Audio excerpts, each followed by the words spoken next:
Asahan pa rin ng maulang weekend dahil sa habagat ayon sa Pag-asa. Ang idinulot itong baha at pagguho, nananatiling hamon sa pagbangon ng mga naulan lugar. May report si Jamie Santos. May mga baha pa rin sa Bacolor, Pampanga. Sa lugar na ito, August 9 pa lang mataas na ang tubig. Hanggang leeg pa nga sa ilang lugar. Sobrang taas po, sobrang lalim po ng tubig ngayon compare last year. Animoy nasa ilog ang mga residente.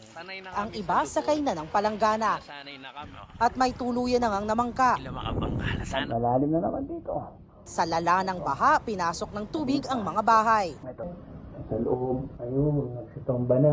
Ang dami na nagsitomba. Sa Kalumpit, Bulacan, may bangka na rin ang mga residente para suungin ang mataas na tubig. Dahil sa tuloy-tuloy na ulan at high tide, umabot din hanggang dibdibang baha. Sa Kalintaan, Occidental Mindoro, stranded ang ilang sasakyan.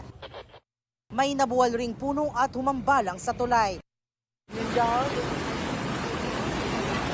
Umapaw naman ang ilog sa Barangay Poblasyon. Sa Sariaya, Quezon, patay na nang makita sa Bantalan River ang isang lalaking 3 araw nang hinahanap matapos mahulog sa ilog. Halos zero visibility naman sa El Sumulong Memorial Circle sa Antipolo.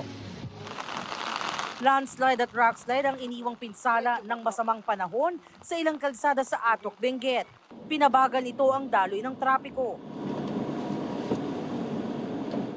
Patuloy naman ang mga clearing operation, kaya nadaraanan na ang bahagi ng Abat-Mancayan Cervantes National Road.